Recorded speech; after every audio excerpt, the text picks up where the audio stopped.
Bueno, buenas tardes a todos. Vamos a continuar con nuestro ejercicio.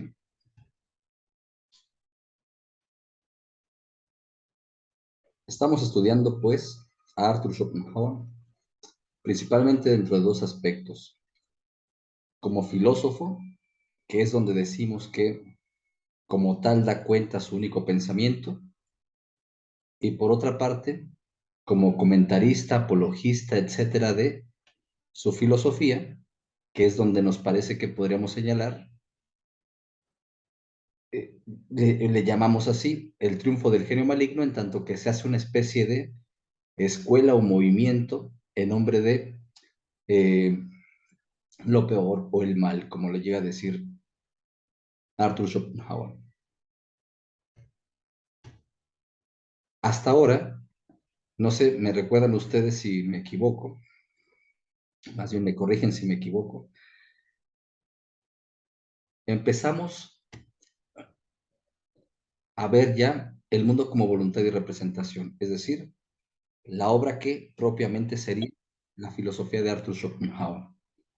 Sin embargo, recuerdo que la última vez que nos encontramos en nuestra sesión ordinaria, la sesión anterior recordamos que tuvimos la participación de Héctor del Estal, pero hace 2 semanas recuerdo que terminamos la sesión con alguna pregunta que era más bien relativa a sobre la visión y los colores, y que tenía que ver con la división cualitativa de la retina.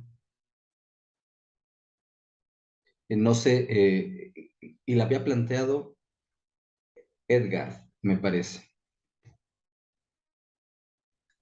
Sí, doctor, es que estábamos, nada más recuerda que me quedó un poquito la duda con respecto a esa parte y estuve leyendo algo más relacionado igual con Schopenhauer y veo que Newton lo manejó desde otra perspectiva para ayudarnos a entender precisamente sobre esa parte de la cuestión de los colores. Incluso bueno, hice como un constructo, casi los colores lo relacionó con un poco algo parecido al giro coperníaco en relación al fenómeno de la vista. Por eso fue la duda que me había surgido a mí en ese momento a mí.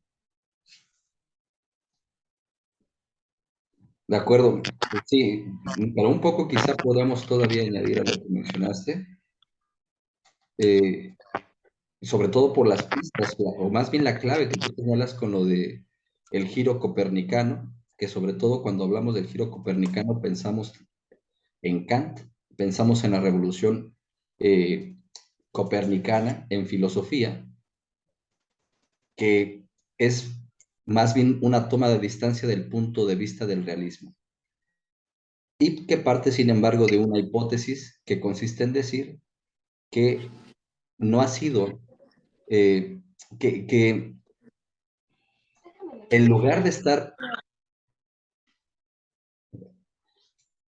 en lugar de estar considerando al sujeto como algo que gira en torno de los objetos, habría que invertir esa consideración y entonces plantear a los objetos girando en torno del sujeto, es decir, dependientes del sujeto.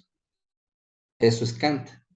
Y, por supuesto, me parece que está presente debido a que la primera parte de Sobre la visión y los colores es la apropiación que hace Arthur Schopenhauer del problema del conocimiento, un problema que, como él lo recoge, se encuentra de la manera mejor trabajada por Kant. Es decir, en el momento en que se encuentra la discusión sobre el conocimiento en lo que se llama la filosofía moderna, quien destaca al respecto es Kant, al menos a ojos de Arthur Schopenhauer. E incluso lo llega a poner prácticamente como, y sobre todo la obra de la crítica de la razón pura, como el filósofo y la obra filosófica más importante de los últimos 1000 años, dice él.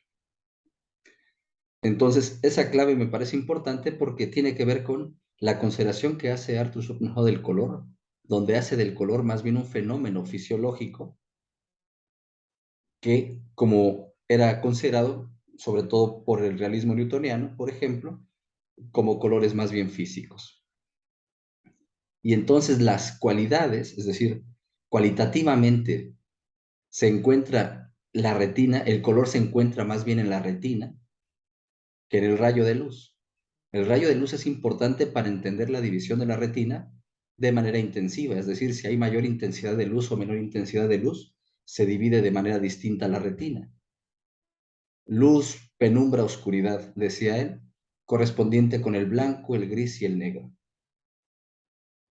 Pero ahí no estamos hablando todavía de colores, estamos hablando de divisiones según la intensidad, los grados de intensidad de la luz.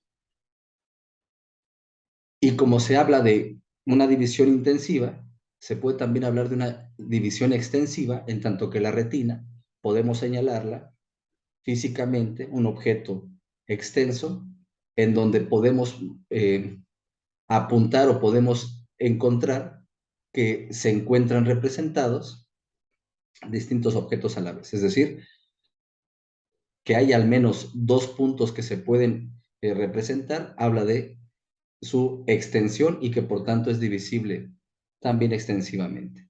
Quedaba por último la división cualitativa, que es la que tiene que ver ahora simplemente con los colores, porque los colores eh, vienen a ser esas divisiones de la retina, donde esta incluso puede mostrarse en divisiones, diría él, como puras, que se corresponden con los tradicionales eh, colores primarios, los colores generales, más bien, que para Arthur Schopenhauer son 6 y que siempre tienen que ir debido a que la retina al dividirse deja la parte, en la división precisamente se establece la dualidad, deja una parte al frente y una parte que queda eh, como pasiva, es decir, la parte que se activa de la retina según el estímulo externo, esa parte activa ocupa la retina hasta cierto punto y la parte no ocupada queda como resto. Ese resto también corresponde con otra coloración. Y Arthur Schopenhauer simplemente encuentra que puede establecer fracciones para estos colores, los cuales los colores no obstante pueden ser infinitos. Eso es a lo que se refería, me parece, Arthur Schopenhauer con esto. No sé, Edgar, si Sí, hay doctor. inquietud. Sí, incluso ahorita que lo menciona, ya más o menos, ya estoy entendiendo en la parte de la divisibilidad de la cualitativa de la retina, y si tiene razón, lo maneja Kant. Incluso él lo estaba manejando como el espectrum, el espectro, la mancha. Sí, gracias, maestro. Sí, sí, ya hasta me resolvió la duda que tenía. Gracias. Bueno, gracias a ti. Entonces vamos a continuar. Eh, Como les comentaba, recuerdo que comenzamos a hablar ya del mundo como voluntad y representación. Podríamos decir que de todo este momento en el que eh, hemos estado tratando a Arthur Schopenhauer, no hay otra cosa más que una especie de preparación para el momento filosófico, el momento más alto, el momento de su mayor genialidad, que va a ser, como hemos dicho, la escritura del mundo como voluntad y representación. Destaca la tortura de la que él se dice consciente, destaca esta descripción de las miserias del mundo que tan insistentemente señala, como eventualmente dice, destaca que él se haya encontrado como Siddhartha de manera semejante con estos acicates para el pensamiento, estos acicates para la meditación que tienen que ver con la muerte, la enfermedad, la vejez, la pobreza. Él se encuentra con esto, dice Arthur Schopenhauer. Entonces, de alguna manera dice parecerse a Siddhartha. Pero como Siddhartha, cuando se encuentra, cuando tiene los tres encuentros, más bien, eso no significa que ya haya despertado, o no implica que tenga el momento, digamos, de mayor claridad, hablando en las palabras filosóficas de Arthur Schopenhauer. No es el momento de mayor claridad.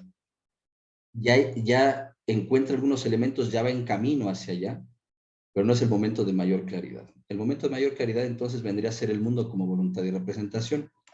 Comentábamos. Sí.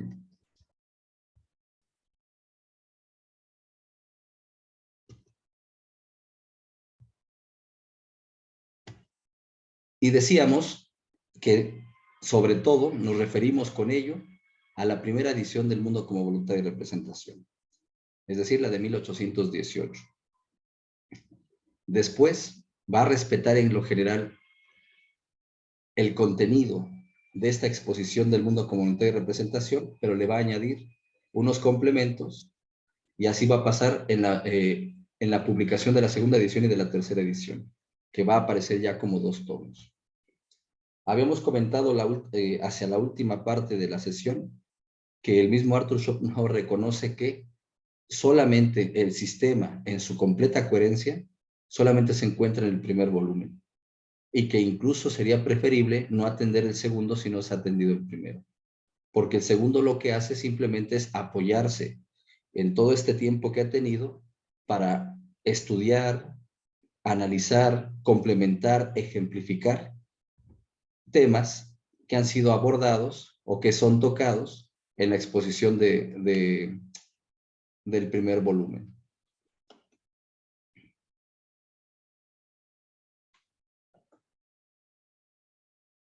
Y entonces, aquí es donde me quedé con la duda. Me parece que no empezamos los prólogos. ¿Me pueden sacar de la duda?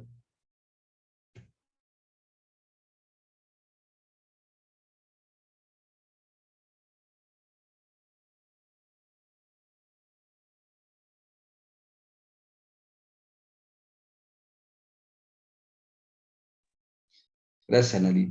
Entonces, no empezamos los prólogos, pero considero sí importante mencionar estos prólogos, los 3 prólogos incluso, para ver distintos talantes en Arthur Schopenhauer, la diferencia que hay entre este impulso de genialidad filosófica de 1818 hacia lo que va a ocurrir en 1844 y en 1859, que es cuando surgen las otras ediciones. El prólogo a la primera edición incluso le llamo como subtítulo En la sola claridad de la atención mundosófica. Es decir, Arthur Schopenhauer cuando escribía esta obra solamente pensaba en lo filosófico, solamente pensaba en cómo interpelar filosóficamente, cómo participar filosóficamente. No tenía en consideración que lo estaba haciendo para competir por algún puesto, no lo estaba haciendo como podrían haberse prestado otras tantas circunstancias. En el caso de Arthur Schopenhauer mismo le escribe a su amigo francés, aquel con el que vivió cuando tenía 8 años, le escribe que precisamente goza de este privilegio de tener los recursos, de tener el tiempo, por tanto, para poderse dedicar a, sí, a ensayar y a ver qué es lo que alcanza filosóficamente hablando. Entonces, por eso me parece que lo hace en la sola claridad de la atención mundosófica. Y lo que en este prólogo nos señala es que la filosofía es presentada como un único pensamiento, a diferencia, ya lo hemos estado platicando en otras ocasiones, a diferencia de cómo se ha presentado generalmente la filosofía, que es como sistemas de pensamientos, en donde se trata de organizar dichos pensamientos que tienen que ver principalmente con lo teológico, lo ontológico, lo cosmológico y lo psicológico. Con el caso kantiano también se suma lo antropológico. Una vez señalado que la filosofía es un único pensamiento y que precisamente eso es lo que él está pretendiendo con esta obra que presenta, nos habla de la importancia de la claridad, que es lo que se apuesta como método de su filosofía, y por otra parte la belleza también que posee su obra, filosofía y estilo. Es decir, que la escritura no es aburrida y que es algo que se agradece porque finalmente, como va a criticar a Kant, el estilo kantiano, y no solo el estilo kantiano, sino en general el estilo lógico que se traía Wolf Leibniz, que retoma Kant en la exposición de la crítica de la razón pura, etcétera, se va a tomar como modelo el estilo áspero, el estilo de como seriedad, como rigor geométrico, como rigor matemático, se va a tomar como estilo de la filosofía, con lo cual más bien lo que se hace es dificultar la comunicación. Entonces, él lo que nos ofrece es una obra en donde el estilo pretende facilitar la comunicación y esto también puede ver, muestra su belleza. Después de eso, como tomando distancia de las escuelas de pensamiento señaladas en la historia de la filosofía, etcétera, nos dice que la fuente primaria de su obra es la intuición del mundo circundante. Es el mundo circundante de donde brota lo decisivo, lo fundamental de su obra, nos dice Arthur Schopenhauer. A diferencia, vuelvo a repetirlo, de otras obras que brotan de sistemas filosóficos o brotan incluso de mitologías, etc. Y una vez señalado esto, nos habla de las exigencias que hay para acceder a su único pensamiento. Son tres, nos dice él. Leer la obra 2 veces. La primera con mucha paciencia, para no apreciar contradicciones precipitadas e imaginarias, atendiendo el esfuerzo en el cuidado conceptual para la precisión en la expresión y la claridad de la exposición. Pues dice, el lector, como es natural, al leer no solo piensa en lo que a cada momento se dice, sino también en sus posibles consecuencias. Con lo cual a las muchas contradicciones reales con las opiniones de la época y presuntamente también del lector, se pueden añadir aún otras anticipadas e imaginarias, tantas que entonces se tendrá que presentar como viva desaprobación, lo que es mera incomprensión. Mientras que en la segunda lectura ya se verán muchas cosas, o todo, bajo una luz totalmente distinta. Entonces, ese es el primero de los requisitos, leer 2 veces la obra. Después, sobre la cuádruple raíz del principio de razón suficiente. Sobre ella nos dice que solo cuando el lector haya comprendido mediante dicho tratado lo que es y lo que significa el principio de razón, lo que abarca y no abarca su validez, y que este principio no es previo a todas las cosas, es decir, que no es independiente de nuestra percepción, como si el mundo entero existiese a consecuencia del mismo y en conformidad con él, como si el mundo fuera un corolario de tal principio, siendo así que ese principio no es sino la forma en que el objeto, sea del tipo que sea, es conocido por el sujeto, en tanto que el sujeto es un individuo cognoscente. Solo entonces le será posible aceptar al lector el método de filosofar ensayado aquí por vez primera, y que tanto se diferencia de los métodos filosóficos ensayados hasta el momento. Además de sobre la visión y además de sobre la cuádruple raíz del principio de razón suficiente, también como requisito se encuentra el primer capítulo de sobre la visión y los colores, el cual, dice él, solo por no quererse copiar, es que no fue transcrito literalmente aquí. Y en tercer lugar, está el familiarizarse con Immanuel Kant y sus escritos. Pues para Arthur Schopenhauer es el principal personaje aparecido en la filosofía desde hace 2 siglos. Y reconoce que parte, en gran medida, de lo que ha conseguido él, pero depurado de los errores en los que para Schopenhauer incurrió. Por lo que para no hacer odiosa la exposición de este único pensamiento con la discusión con Kant, ha llevado a cabo esta última en un apéndice que acompaña al libro y que forma parte de esta tercera exigencia, la crítica de la filosofía kantiana. Insisto en la importancia que tiene, pretende ofrecernos el único pensamiento en su positividad, dejando lo negativo para un momento exterior o marginal, como es en todo caso un apéndice, a pesar de que lo señale como una exigencia estar familiarizado con él mismo. Esas son las exigencias. Y además de ello, pone como recomendable que está mejor preparado el que además está familiarizado con la escuela de Platón y todavía más quien haya participado del beneficio de los Veda. Pues escribe: a mis ojos los Upanishads son el mayor privilegio que este siglo todavía joven exhibe sobre los precedentes. Yo podría afirmar que cada una de las desperdigadas sentencias aforísticas que vierten los Upanishads se deja colegir cual corolario de mi pensamiento, aunque la inversa de mi pensamiento no se encuentre ya en modo alguno allí.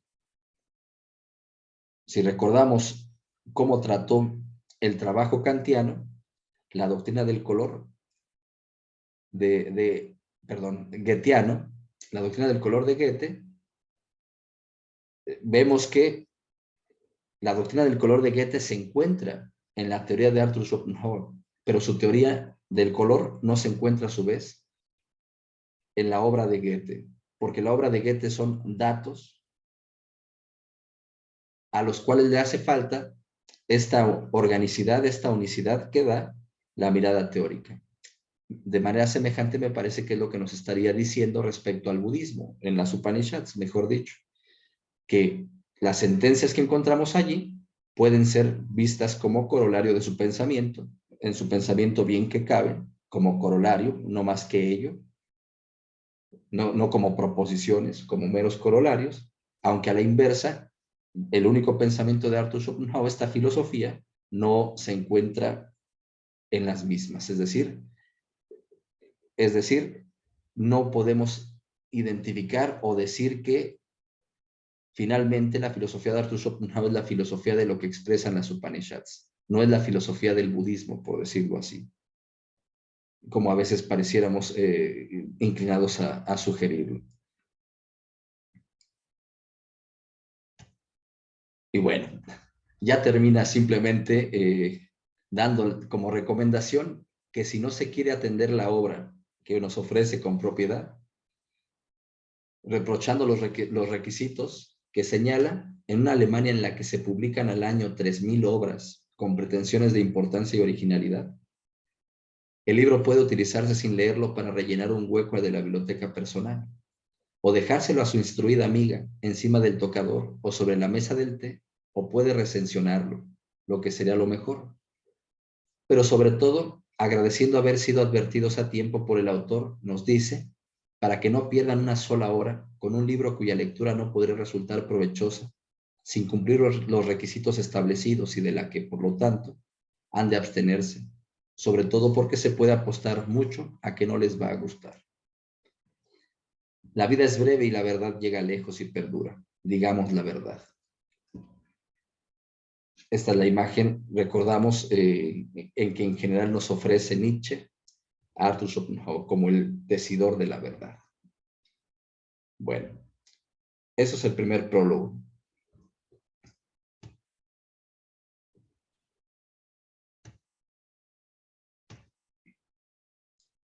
No sé si tengan alguna pregunta, algún comentario sobre este. Si no, pasamos al siguiente.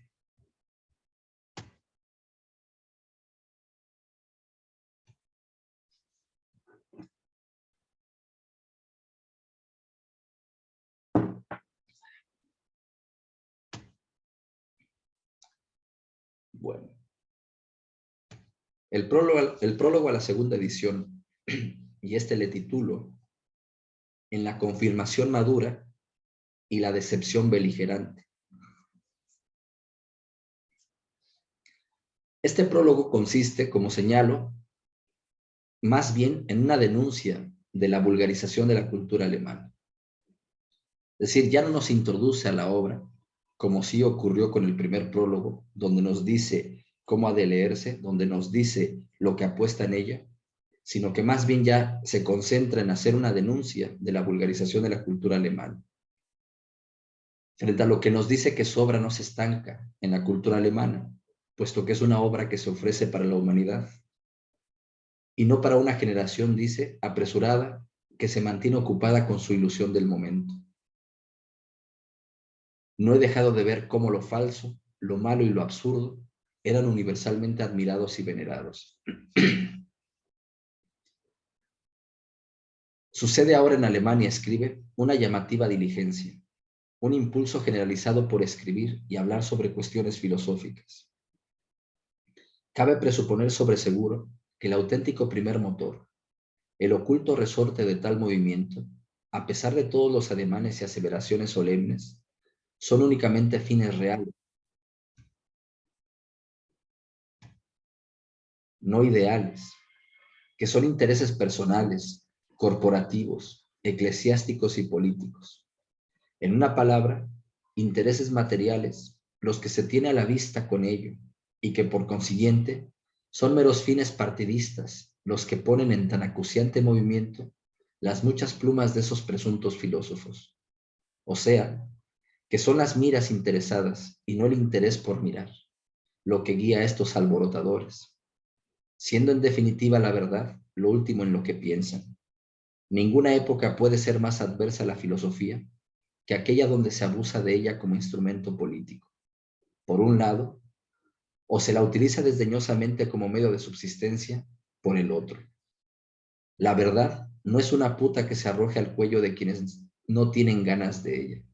Más bien es una beldad, tan esquiva que incluso quien sacrifica todo por ella tampoco puede estar seguro de obtener sus favores. Recordemos aquí lo que decía Heráclito: el buscador de oro cava mucho, pero poco encuentra. Bueno, una vez señalado esto, el talante del segundo, podríamos decir, Schopenhauer, o la segunda, sí, el segundo Schopenhauer, podríamos decir, vemos el talante que ya, como mencionaba, aparece beligerante, aparece, sin embargo, también confirmando su propia obra. Y nos dice de ella que prácticamente son nulas las correcciones que le ha hecho, salvo en lo que toca a la crítica a la filosofía de Kant, es decir, de todos modos al apéndice, no al único pensamiento, a la exposición orgánica del mismo. Además nos dice, añadió un volumen adicional de comentarios que tiene una extensión semejante a la del primer volumen y que se agrupan según los libros de este, con el afán de que la rebuscada crítica de la vejez no deteriorara el trabajo que su juventud con tanto cuidado y entusiasmo alcanzó.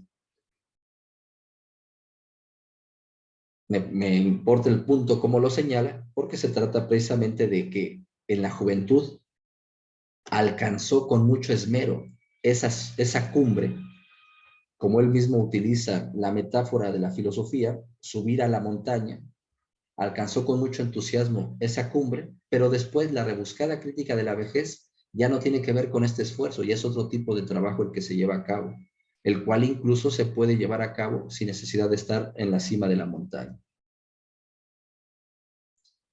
Es decir, las dos imágenes que pretendo comprender en Arthur Schopenhauer, o las imágenes decisivas, que es como filósofo y por otra parte como comentarista, ya más bien incluso hasta motivante de una especie de movimiento hasta dogmático.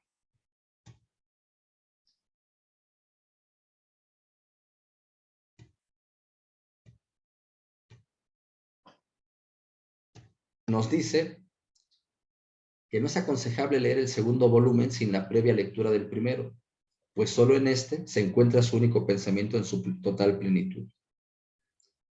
Reitera la importancia de Kant, lo cual le permite volver a atacar a los profesores por el descuido o el abuso que se ha hecho de su filosofía.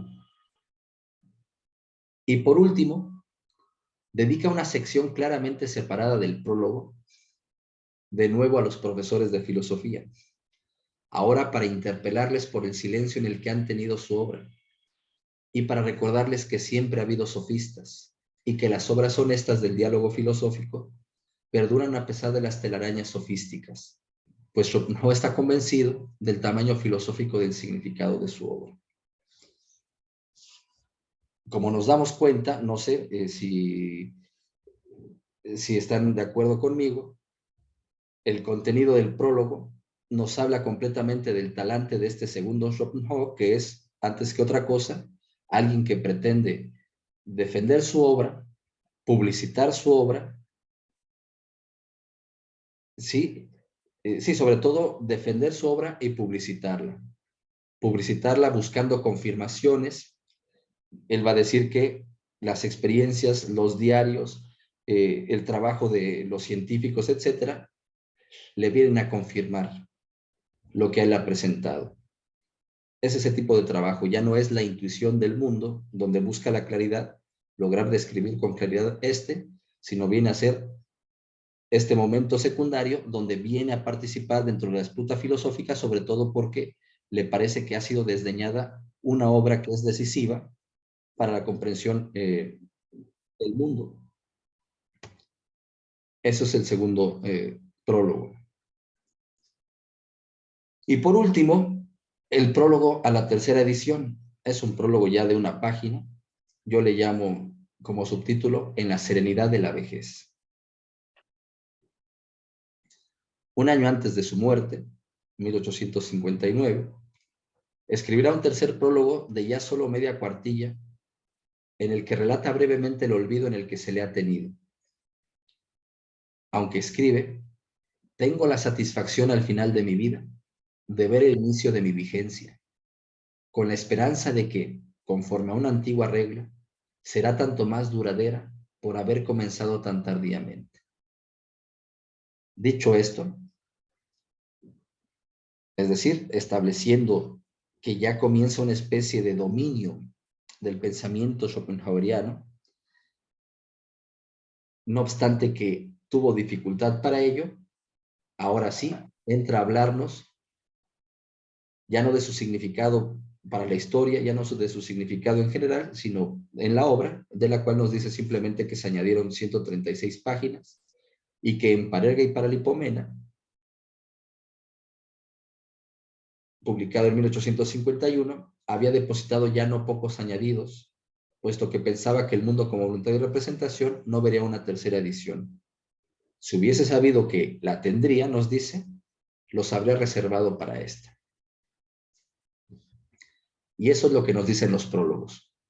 No sé si quieran hacer algún comentario, alguna pregunta sobre lo mencionado aquí.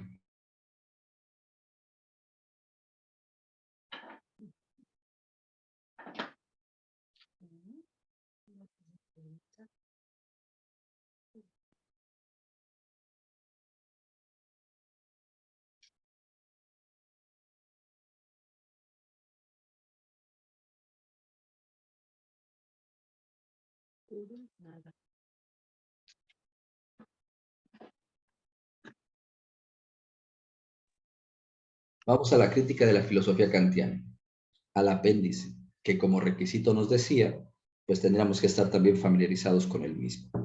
Ya nos hemos familiarizado con los otros requisitos, ahora falta el apéndice.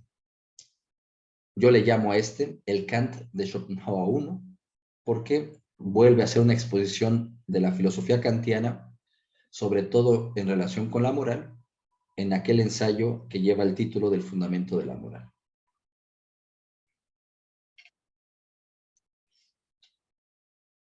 Y digo, el apéndice con el que Schopenhauer acompaña el único pensamiento que como filosofía comunica en el mundo como voluntad y representación, está dedicado a criticar la filosofía de Kant, pues a pesar de que, aunque propiamente no la reconoce como la filosofía, no, de hecho no reconoce ninguna como tal, lo que por cierto Kant tampoco hacía, es decir, Kant nos decía que la filosofía no está hecha, por eso no podía enseñar la filosofía, que lo que podía hacer en todo caso era enseñar a filosofar. Sin embargo, Schopenhauer la reconoce como la mayor ocurrencia filosófica que ha habido prácticamente desde los antiguos griegos, especialmente desde Platón. Este apéndice se compone de 4 partes generales. La primera, acerca del mérito que tiene Kant como filósofo. La segunda, ¿cuál es el propósito de hacer esta crítica? La tercera, ¿En qué consiste el mayor mérito de Kant? Y la cuarta y más extensa, ¿cuáles son los fallos de su filosofar? Primero, es decir, respecto al mérito que tiene Kant como filósofo. Para Schopenhauer, Kant es un genio. De ahí que nos diga, es más fácil encontrar las fallas y los errores, que son singulares y finitos, que dar un desarrollo claro y cabal de su valor, insondable e inagotable. Por lo que su obra nos dice no envejece. Kant es un genio. Por eso está en el otro extremo frente al hombre vulgar respecto de la especie.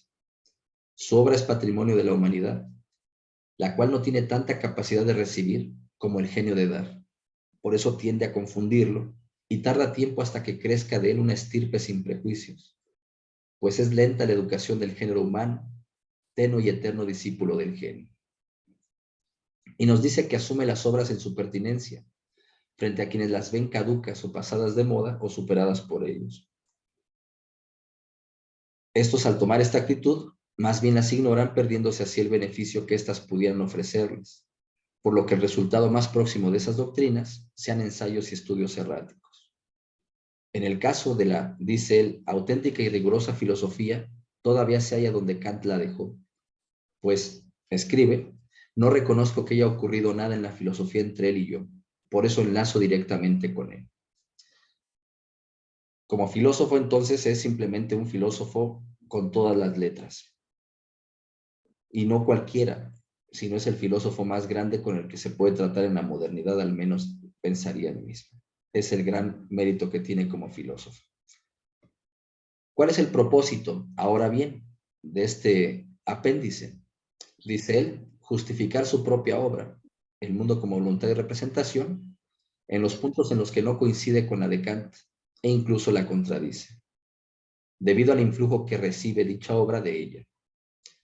Pues lo mejor, insiste, de su desarrollo, lo agradece, junto a la impresión del mundo intuitivo, a Kant, a los hindúes y a Platón.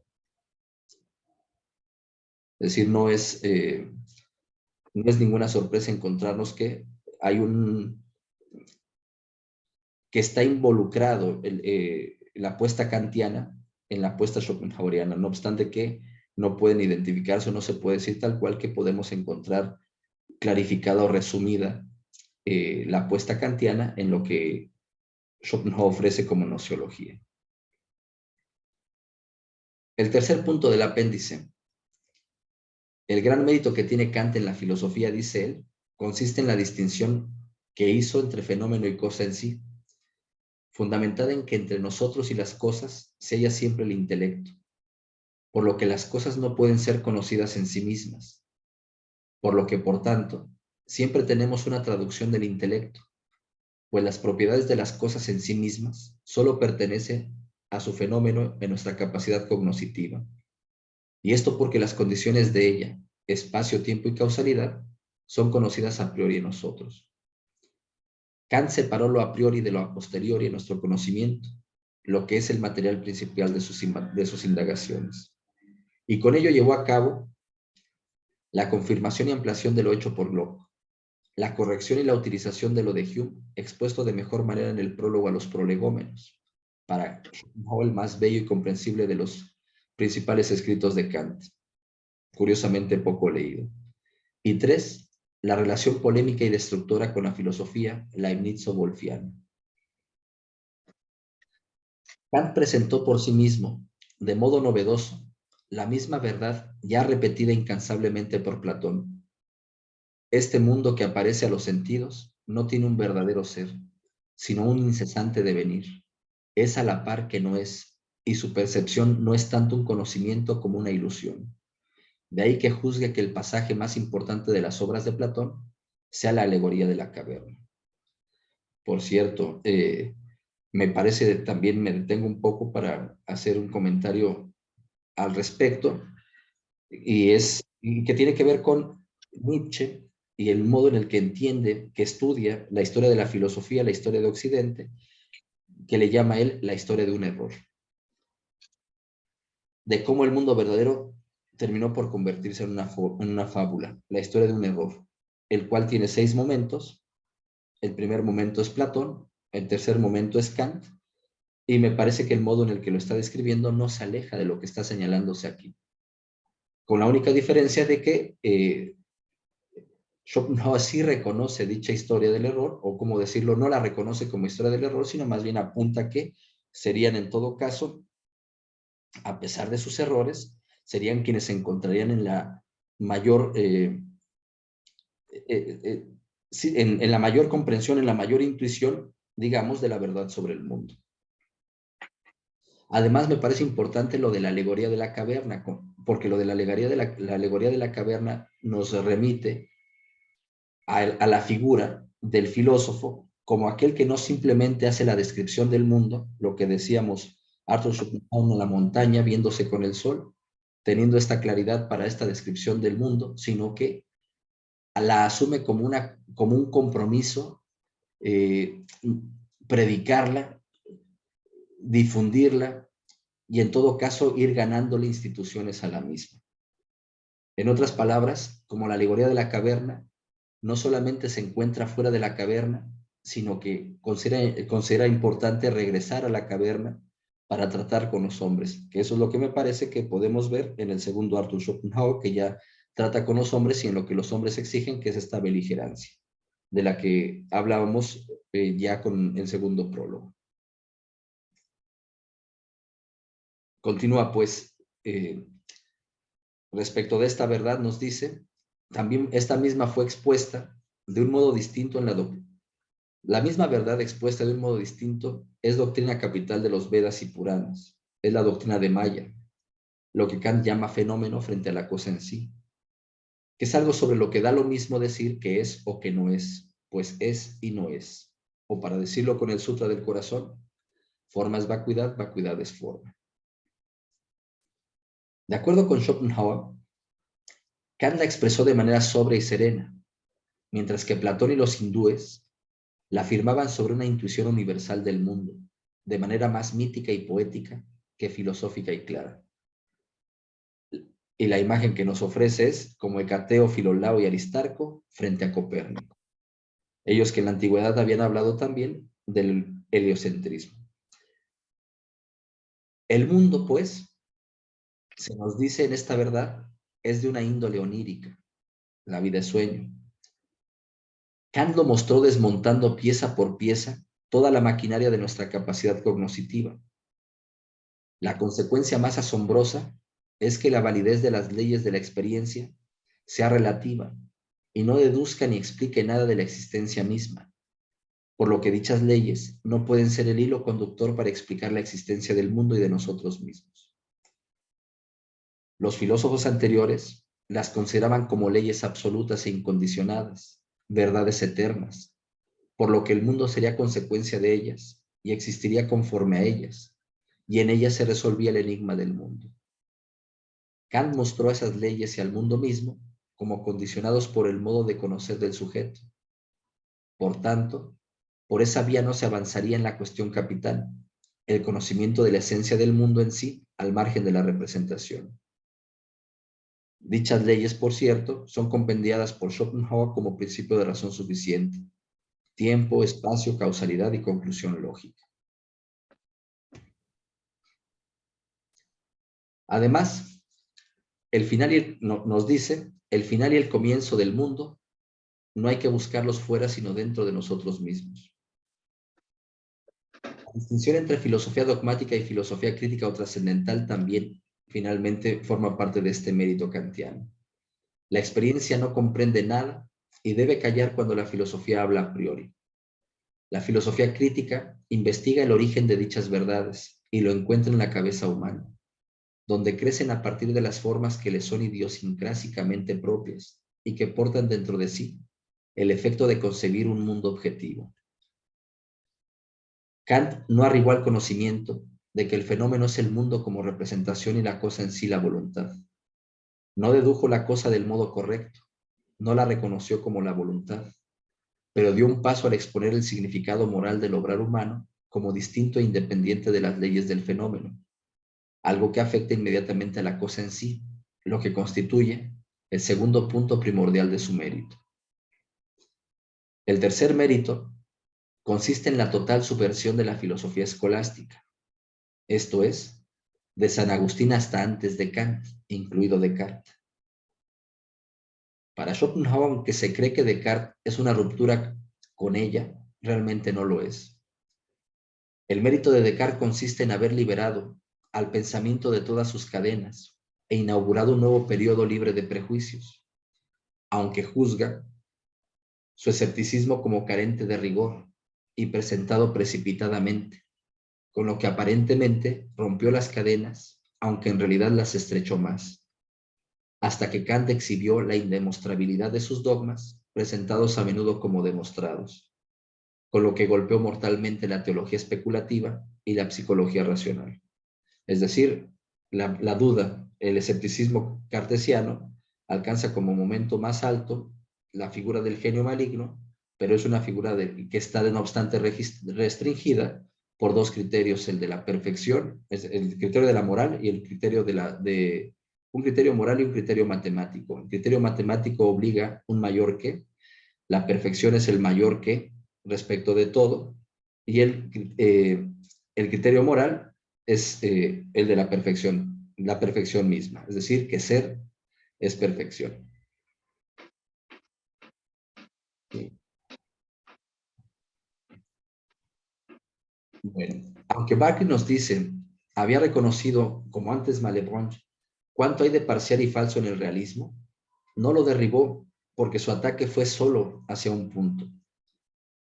Ya es con Kant con quien predominará en Europa, cuando menos en filosofía, el punto de vista idealista, el cual es consustancial incluso a la religión de toda el Asia no islamizada. Antes de Kant, nosotros estábamos en el tiempo, ahora el tiempo está en nosotros. También la ética tratada por el realismo según las leyes del fenómeno y tomada por absoluta, se fundaba o en la teoría de la felicidad, o en la voluntad del creador, o en el concepto de perfección. Para Schopenhauer, de suyo vacío y carente de contenido, es el concepto que elige Descartes para la definición de Dios. Pues, utilizado en abstracto, nos dice, es una palabra sin pensamiento alguno, lo que vale también para el ser más perfecto. Kant también separó el fenómeno y sus leyes del enorme significado ético de las acciones. Eso respecto al gran mérito de Kant, o a los méritos de Kant en la filosofía. Y por último, respecto a sus fallos, Schopenhauer señala que Kant no hace un sistema, por lo que su trabajo no fue positivo, sino casi solo negativo, pues solo comprendió que hasta entonces la filosofía había sido un sueño estéril del cual ahora despertaba el nuevo tiempo, sin saber a qué atenerse, con lo que le dejó a este fue un gran vacío, que fue aprovechado para fabricar ensayos endebles y disparatados, a los que se les prestó oídos y paciencia como solo en Alemania podía darse. Además, Kant asumió con sus predecesores filósofos, Kant asumió con sus predecesores filósofos dogmáticos, primero, que la metafísica es la ciencia de aquello que reside más allá de toda experiencia posible. Segundo, que no puede hallarse conforme a principios que se generan de la experiencia, sino solo lo que sabemos antes, esto es, independientemente de toda experiencia, puede extenderse más allá de ella. Y tercero, que en la razón hay principios de este tipo, y son conocimientos de la razón pura. A estos, recuerda Schopenhauer, sus predecesores les llamaban verdades eternas, fuentes de la ontología, mientras que Kant los llama formas de nuestro intelecto, leyes de las representaciones de las cosas. Para Kant, la prioridad, al sustentarse solo en su origen subjetivo, nos corta la posibilidad de conocer el ser en sí y nos limita a un mundo de fenómenos.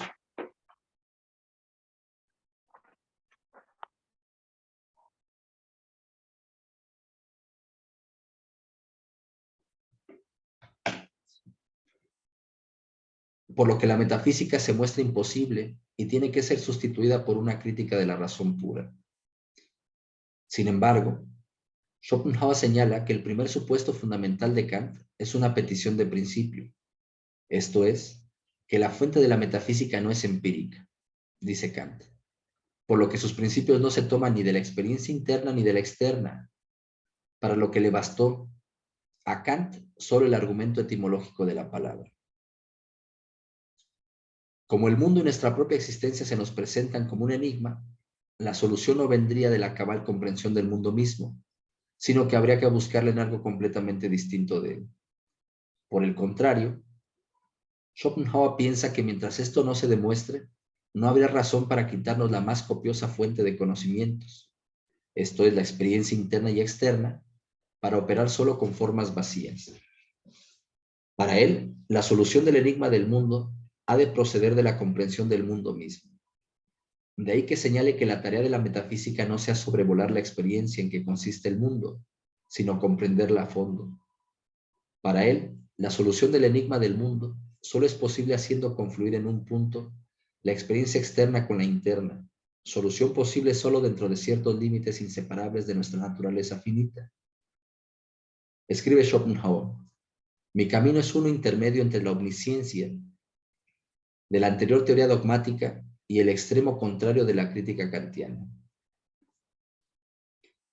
Así como Schopenhauer consideró la doctrina del color de Goethe respecto al limitadísimo campo de la teoría del color, consideró que las importantes verdades que descubrió Kant derribaban los anteriores sistemas metafísicos, pero solo nos suministran datos y materiales con los que, sin embargo, se podría llevar a cabo la metafísica tan pretendida por los filósofos, lo que considera Schopenhauer haber logrado. Además de estos puntos, que según Schopenhauer serían lo fundamental del pensamiento de Kant respecto a sus méritos y errores, el Buda de Frankfurt, le llaman algunos, atiende todavía a cuestiones relativas a su estilo, a su filosofía del derecho, a su confusión entre entendimiento y razón, basada en el descuido de la distinción entre conocimiento intuitivo y abstracto, y a su incomprensión de que objeto es lo mismo que fenómeno, pues dice Schopenhauer, no hay objeto sin sujeto. Para Schopenhauer, Kant asume la cosa en sí como causa de las sensaciones, por su célebre gran fallo de no distinguir conocimiento intuitivo y abstracto. Las consecuencias de esto serían que el mundo intuitivo existiría aun cuando no tuviéramos entendimiento, pues la intuición sería dada, mientras que de los objetos solo habría conceptos, por lo que los animales serían incapaces de representar.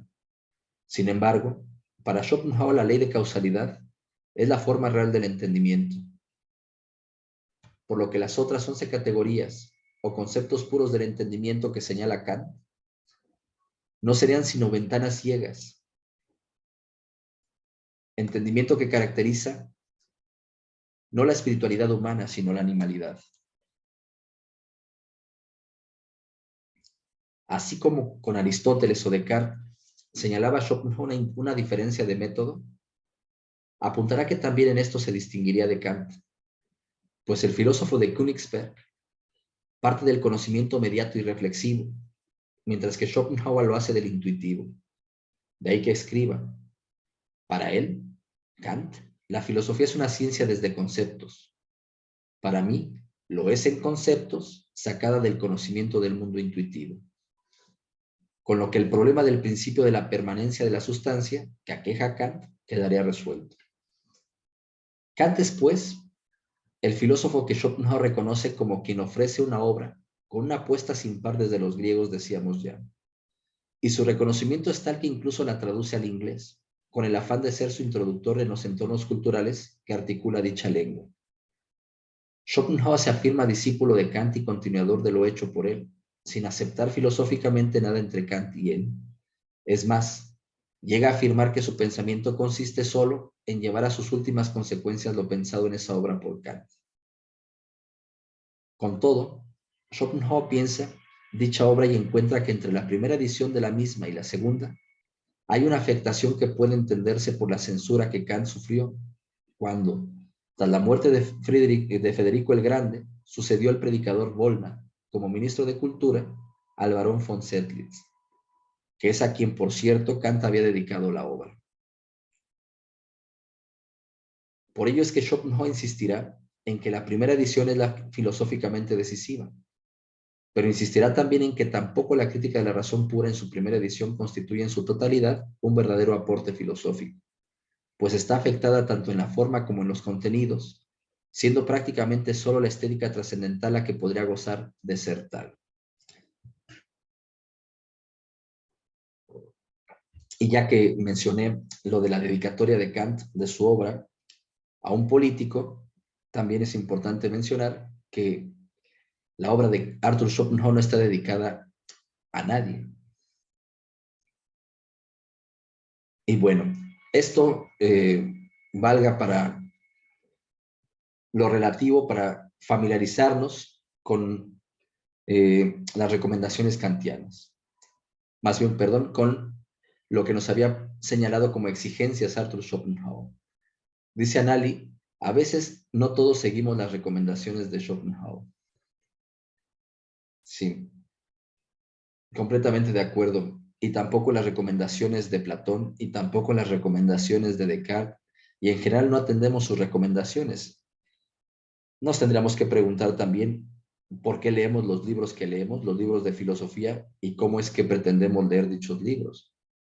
Muchas veces no estamos pretendiendo leer los libros, es decir, como un Heidegger nos llamará la atención, lo que pretendemos hacer es hablar de sobre filosofía o leer libros sobre filosofía más que leer libros filosóficos, libros que nos dispongan filosóficamente.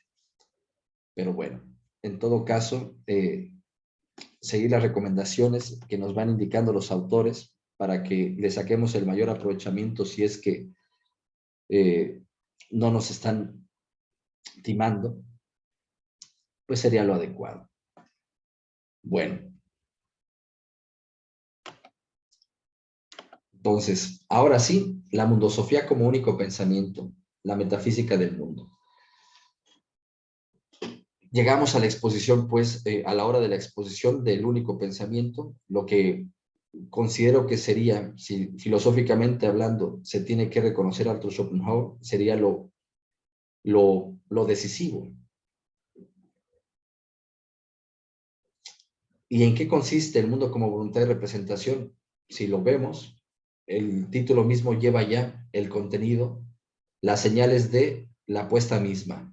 Es el mundo, de lo que estamos hablando es del mundo, y el mundo se nos va a presentar como voluntad y como representación.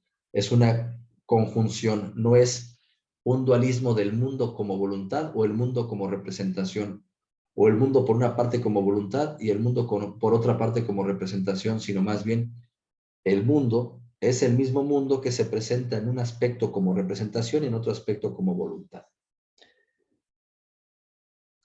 La mundosofía entonces se nos presenta en tanto que la mundosofía es filosofía como único pensamiento. Y en lo que consiste esta es en la metafísica del mundo, en tanto que la filosofía es metafísica que busca confirmación en sí misma. Es metafísica del mundo.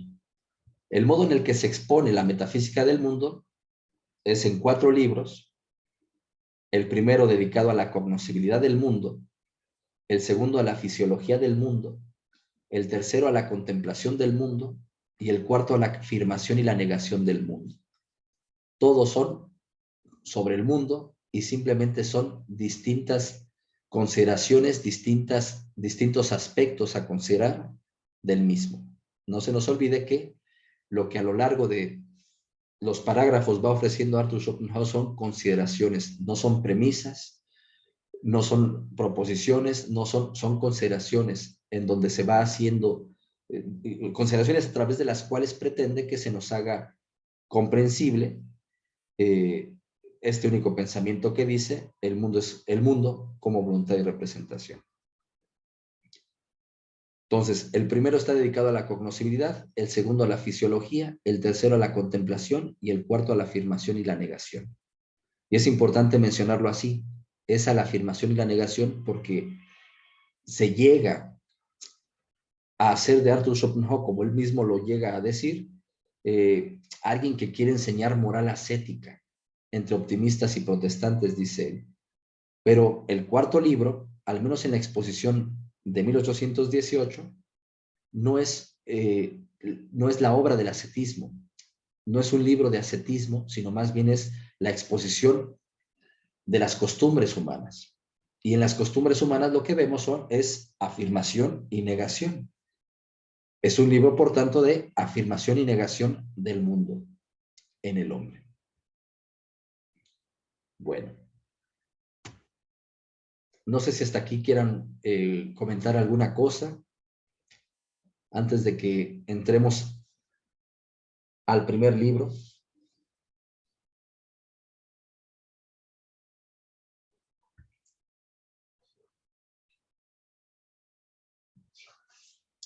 Si no es así, pues continúo. El único pensamiento de Schopenhauer, el mundo como voluntad y representación. El mundo como voluntad y representación se expone filosóficamente, esto es, buscando la mayor claridad, según dos aspectos decisivamente significativos: el de la representación o aspecto representacional del mundo y el de la voluntad o aspecto volitivo del mundo. A su vez, estos dos aspectos son expuestos cada uno desde dos aspectos apropiados: el de la representación, nociológica y estéticamente; el de la voluntad, fisiológica y estéticamente.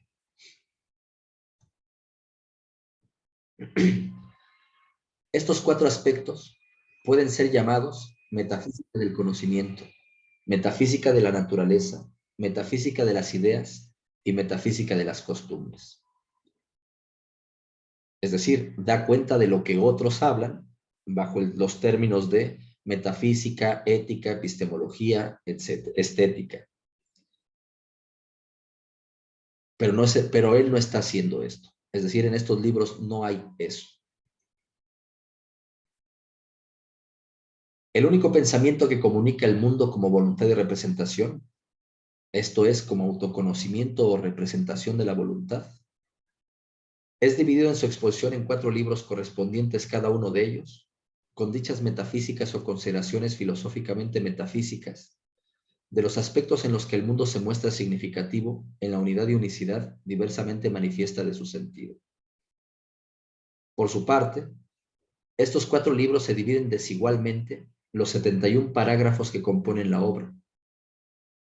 Parágrafos en los que Schopenhauer demora la atención a los aspectos señalados en estas consideraciones para lograr la descripción que dé cuenta de lo más significativo del mundo, para que con toda claridad se espeje en su diversa unidad y unicidad.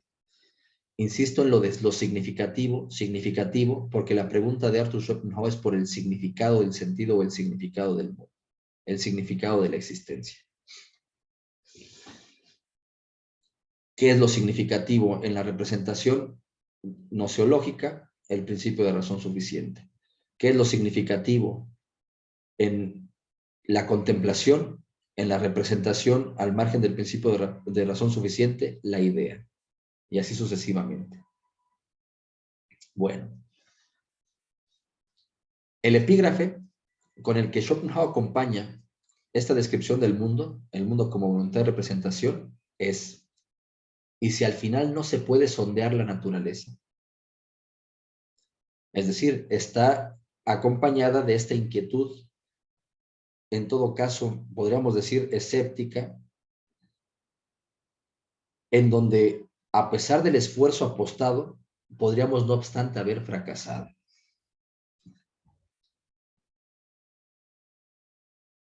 ¿Y si al final no se puede sondear la naturaleza?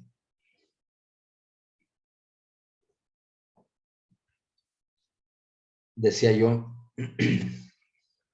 señala desde el inicio su talante filosófico, puesto que no obstante que apueste lo que para él sería la más atrevida de las obras que filosóficamente pudieran plantearse, sabe que sin embargo podría estar equivocado, a pesar de que no se quiere sino al servicio de la verdad. Esto es, que su filosofía, sin querer pasar por la verdad, a la verdad se dirige. Vuelvo a repetir lo que decía Heráclito: los buscadores de oro cavan mucha tierra y encuentran poco. Así pues, en el mundo como voluntad y representación, de lo que se trata es de clarificar el significado del sentido, o sea, del sentimiento, esto es de la intuición, como entendimiento sintiente. Sentido, sentimiento e intuición aparecen como objetos intercambiables. Todo es sentido, sentimiento o intuición, salvo el concepto, aunque ineludiblemente es dependiente de la intuición. Opera en la intuición y desde la intuición. Este único pensamiento que comunica Schopenhauer atiende el sentido buscando que los conceptos de los que se sirve para ello lo reflejen significativamente tanto en la descripción de utensilios de nuestra cotidianidad, en la inmediatez de su uso, el saber, como en las descripciones que constituyen cada ciencia, la poesía y la filosofía.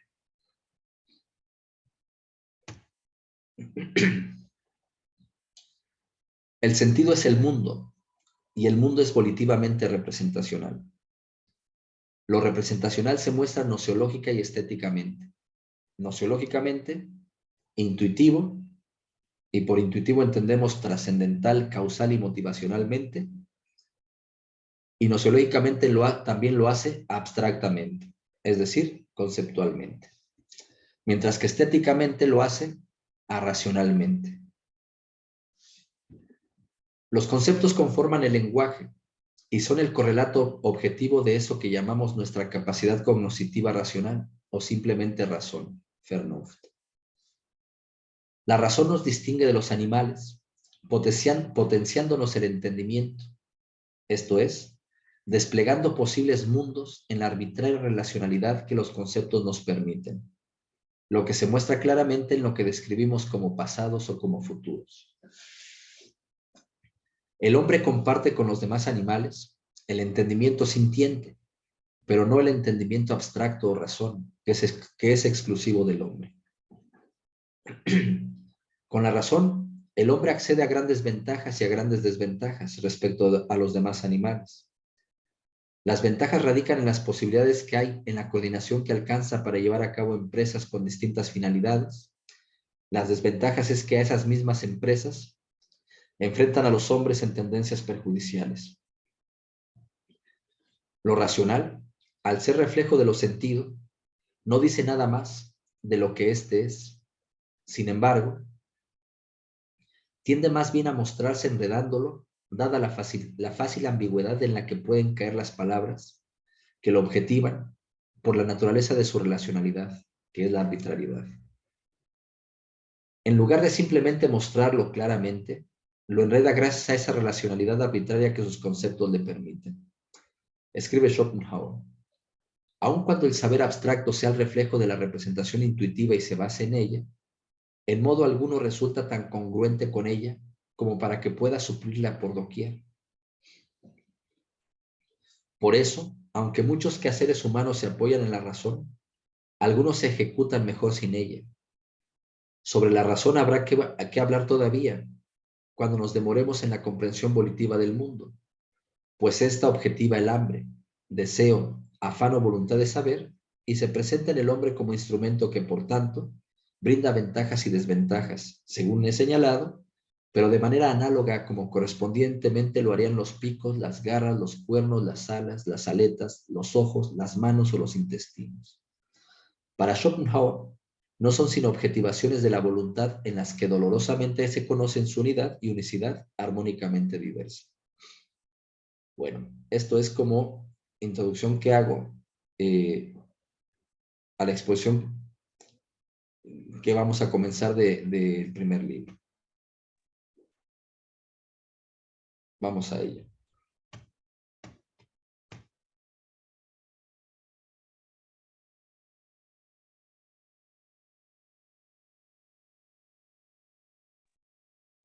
Libro primero lleva este título, El mundo como representación, primera consideración, la representación sometida al principio de razón, el objeto de la experiencia y la ciencia. Y tiene un epígrafe de Rousseau. Sal de la infancia, amigo, despierta.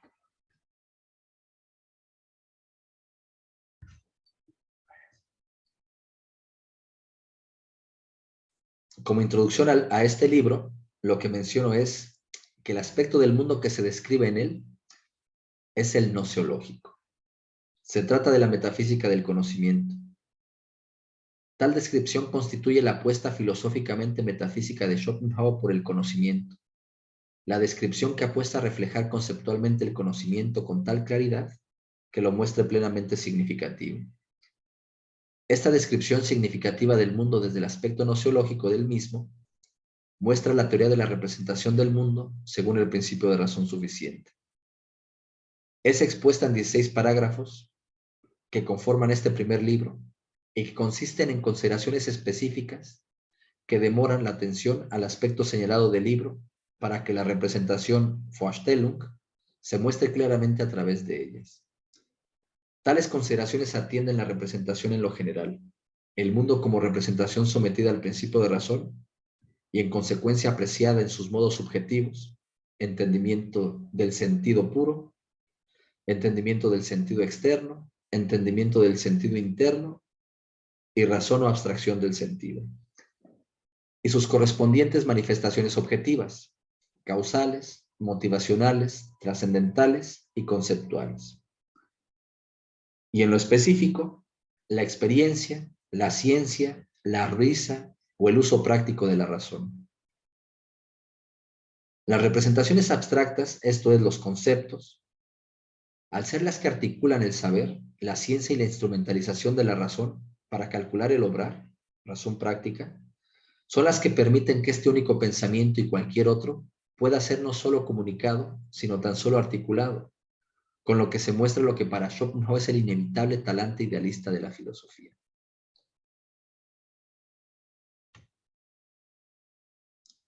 Parágrafo primero.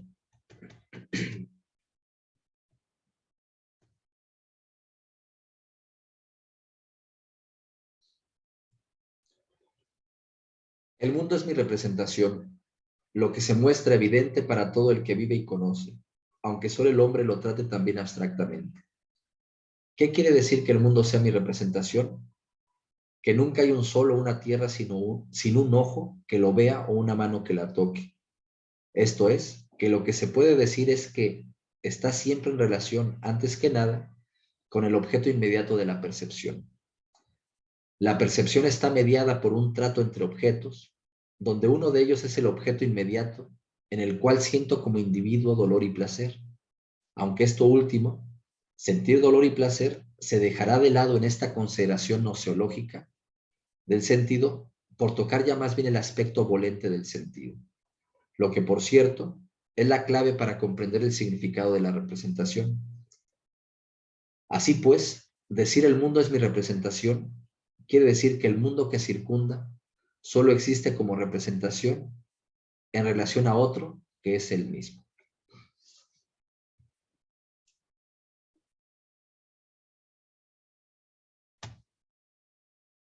Sí. Segundo parágrafo. La representación se muestra nociológicamente. Esto es como percepción de un objeto en un sujeto mediado por un objeto inmediato, con el que el sujeto se identifica individualmente, en la red de individuos interconectados que llenan espacio-temporalmente el sentido. El objeto se encuentra inmerso en la relacionalidad siempre como pluralidad. Objeto mediato, objeto inmediato. Es decir, la representación en su configuración básica implica ya la pluralidad. No un sol, sino un ojo que ve un sol. La cognoscibilidad es lo que se llama sujeto. Por eso la representación en su aspecto subjetivo es la cognoscibilidad del objeto, que sería esto último lo objetivo de la representación o lo conocido. Es decir, que para que haya algo conocido, algo sentido, tiene que haber lo que lo siente, lo que lo conoce. Aquello que, desde este aspecto de la atención al mundo, solo es sentir o conocer de lo sentido, y a ello se le llama sujeto o sujeto cognoscente. El sujeto y el objeto se muestran así como aspectos de la representación comprensibles solo en su coimplicación, y solo un malentendido puede separarlos y afirmarlos con independencia uno respecto del otro. En otras palabras, sujeto y objeto no son sino aspectos, no son cosas, no son sino aspectos de lo que sí es señalable eh, inmediatamente según Arthur Schopenhauer, que es la representación. 3. La representación que es mi mundo es inmediata, esto es intuitiva, lo que es verdad para todos los que viven y conocen, todos los animales, aunque los hombres pueden comprender también abstractamente, mediante esas representaciones de representaciones que son los conceptos. Así, nuestras representaciones podemos distinguirlas principalmente como intuitivas y como abstractas. Ahora bien, el principio en función del cual se hace nociológicamente significativo el sentido es el principio de razón suficiente. Este principio describe 4 modos del mismo: el ser, el devenir, el querer y el conocer, que a su vez describen 4 clases de objetos: los ontológicos o trascendentales, los empíricos o causales, los volitivos o motivacionales y los lógicos o conceptuales. Salvo los objetos lógicos o conceptuales, que son representaciones abstractas, las otras 3 clases de objetos son representaciones intuitivas. La representación intuitiva abarca todo el mundo visible o la experiencia completa, empírica y volitiva, junto a sus condiciones de posibilidad, el espacio y el tiempo, es decir, las representaciones ontológicas. Destaca Schopenhauer que haber pensado esas condiciones de posibilidad como intuitivas y no abstractas es el mérito de Kant, algo que ya habíamos visto, precisamente respecto al apéndice. Las representaciones intuitivas ontológicas son trascendentales. Esto quiere decir independientes de la experiencia, a priori. Mientras que la experiencia es determinada formalmente por esas intuiciones, que en la experiencia se muestran llenas de materia, como causales, mostrando por tanto en ello la sucesión del tiempo y la simultaneidad del espacio. El tiempo y el espacio son inmediatamente intuidos. Son la clase de representaciones especial e independiente que da legalidad global a la experiencia. En estas representaciones ontológicas descansa la infalibilidad de las matemáticas.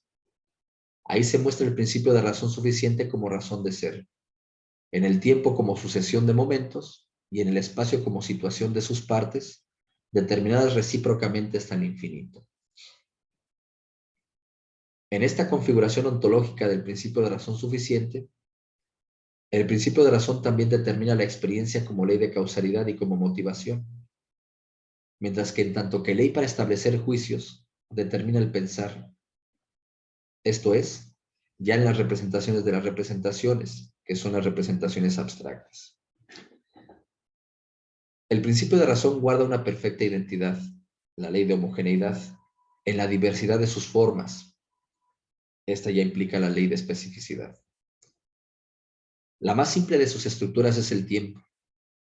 Cada instante solo es tal en cuanto haya aniquilado al momento que le precede, para verse aniquilado él mismo con igual premura por el que le sucede.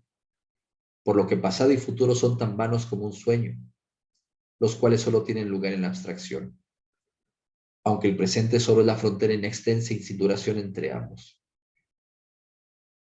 Esta futilidad o nilidad del principio de razón en el tiempo se reconoce en todas las otras formas del principio de razón. El espacio y lo que simultáneamente llena el espacio-tiempo, la materia individualizada entre causas y motivos. De aquí que nada de lo que intuimos y pensamos exista sino relativamente, esto es, relacionalmente, por y para algún otro congénere de su clase.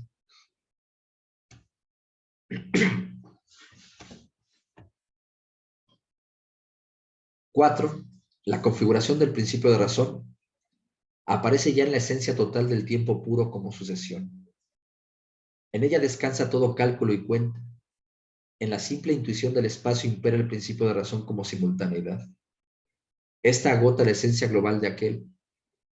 En su examen detallado consiste el contenido de toda la geometría. A la posibilidad de la recíproca determinación de sus partes, entre sí se le llama ubicación.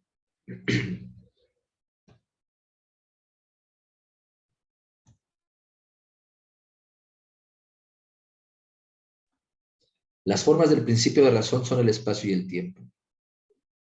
Su perceptibilidad es la materia. La forma del principio de razón que se muestra en la materia es la ley de causalidad, que comprende su esencia global. Su ser solo puede ser obrar. Y solo en cuanto activa llena el espacio y colma el tiempo. Su acción sobre el objeto inmediato condiciona la intuición. Causa y efecto son, por tanto, la esencia global de la materia, su ser y su obrar. Además, aquello sobre lo que actúa la materia es siempre materia.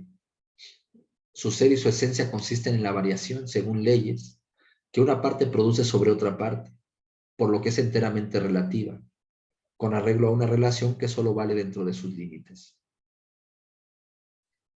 El conjunto de todo lo material es la Wirklichkeit, efectualidad, realidad efectiva, que no se debe confundir con la Realität, pues esta última solo tiene lugar en lo pensado. El tiempo y el espacio se dejan representar intuitivamente, cada uno por sí, al margen de la materia, que no se representa sin ellos. La forma, que es inseparable de la materia, presupone el espacio, y el obrar de dicha materia, en el que consiste toda su existencia, atañe siempre a una variación en la que muestra la determinación del tiempo en ello. La esencia de la materia queda constituida por la unión de ambos. Sin la unión del tiempo y el espacio, todos los innumerables fenómenos o estados imaginarios pueden sucederse unos a otros infinitamente, o coexistir sin constreñirse, con lo que no habría causalidad, y al ser esta la esencia de la materia, no habría materia.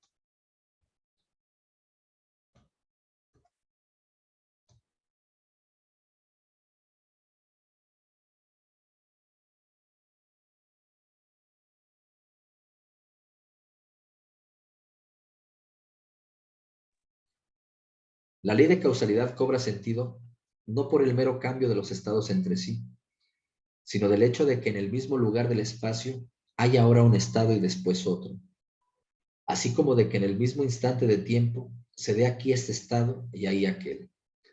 Solo esta mutua delimitación del espacio y el tiempo da sentido y hace necesaria una regla según la cual ha de discurrir la variación.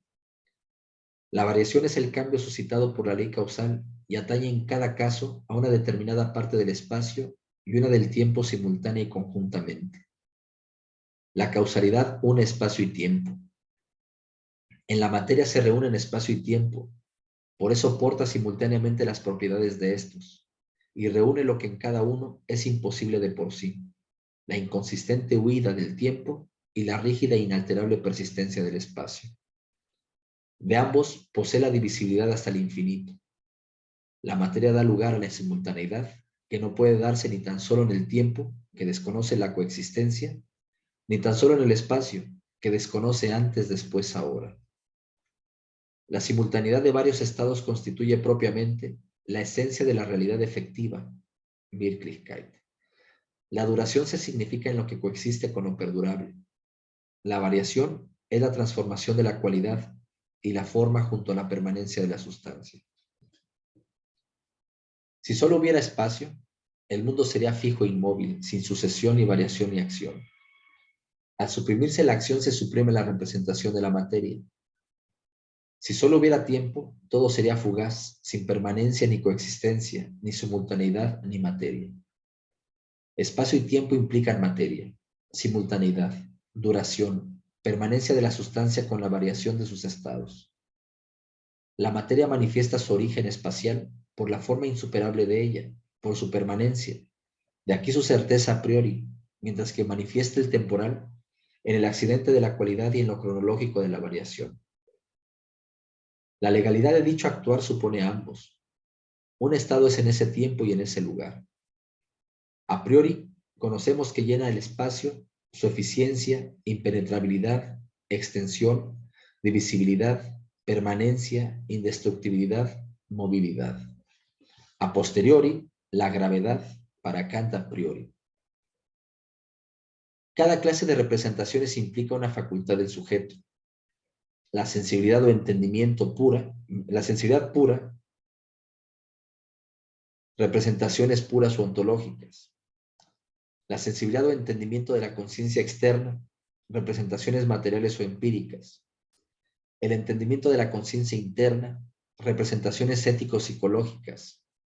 Ahí hay que ser cuidadosos y en todo caso decir que psicológico solamente hablando, en tanto que que las temáticas tratadas allí se refieren a lo que en otros casos algunos consideran como psicología, pero que Arthur Schopenhauer de hecho tiene refutada o considera que es improcedente la pretensión de llevar a cabo tratamiento psicológico, tematización psicológica, debido a que simplemente no hay alma. Entonces, por eso es importante señalar que si hablamos de esta manera ético-psicológicas es porque se refieren a las pretensiones culturales, las pretensiones académicas, las pretensiones científicas, donde vemos utilizados estos conceptos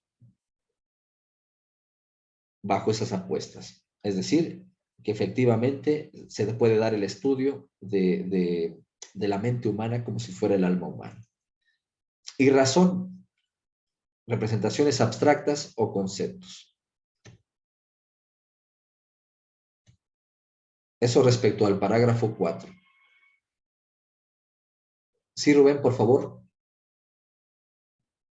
Hola, profesor. ¿Qué tal? Buenas tardes a todos. Me llamaba la atención justamente este último comentario que hacía respecto a el cuidado o no sé, la atención que debemos prestar en la lectura de Schopenhauer cuando encontramos la palabra psicología o bueno, en este sentido, como aparece aquí, ético-psicológicas. Digo, porque a final de cuentas no son los únicos pasajes en los que va a aparecer. Si habría que tener este cuidado en la distancia que toma él, ya en algún punto lo había usted comentado, que no era posible sostener una teoría psicológica derivada del único pensamiento de Schopenhauer, precisamente por la inexistencia del alma. Entonces, valdría decir que en cada momento que lo encontremos en la lectura es tomando esa distancia, refiriéndose pues a las comprensiones que se ofrecen desde, puede ser otras filosofías, otros discursos que pretenden quizá en dado caso hablar de la conducta humana. En ese sentido, pues no, nunca en un sentido propio que esté afirmando como tal la existencia o dando esos nombres para referirse a, no sé, determinadas prescripciones o condicionamientos que habría de la conducta. Esa es la pregunta. Gracias.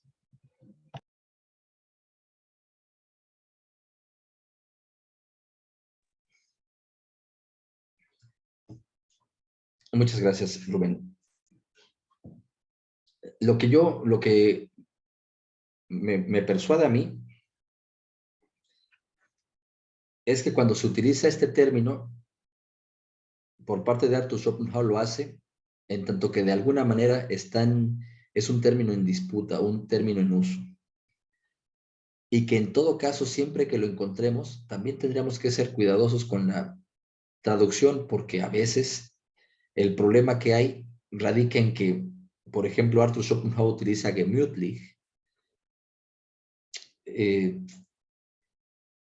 Gemut es lo que utilizaba Kant para referirse a aquello que finalmente está estudiando en la crítica de la razón pura, lo que traduce Pedro Rivas como nuestro psiquismo. En alemán, das Gemüt puede referir a tantas otras cosas, no obstante que en última instancia sí se suele señalar selig, geistig, como adjetivos relativos a esto, es decir, selig es relativo a la seele, que es el alma, geistig es espíritu.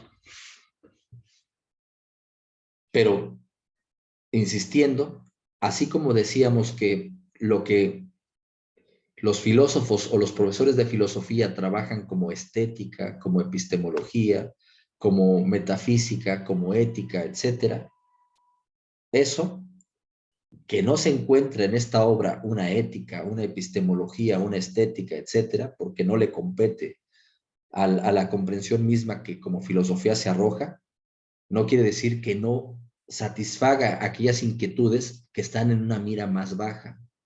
Creo que eso es el modo en el que lo podría presentar. Son estas ciencias, se apuestan desde una altura más baja de la montaña del saber, podríamos poner así la imagen, mientras que el filósofo está mirando desde arriba. Y entonces pasaría como con Goethe, como con Kant, en lo que habíamos hablado ya, de que dan datos y nombran irresponsablemente los conjuntos de datos que ofrecen en sus estudios. Y en este nombrar irresponsablemente se encuentra este decir, por ejemplo, psicología. Psicología para estarse refiriendo, en todo caso, por decirlo así, a la vivencia del sujeto.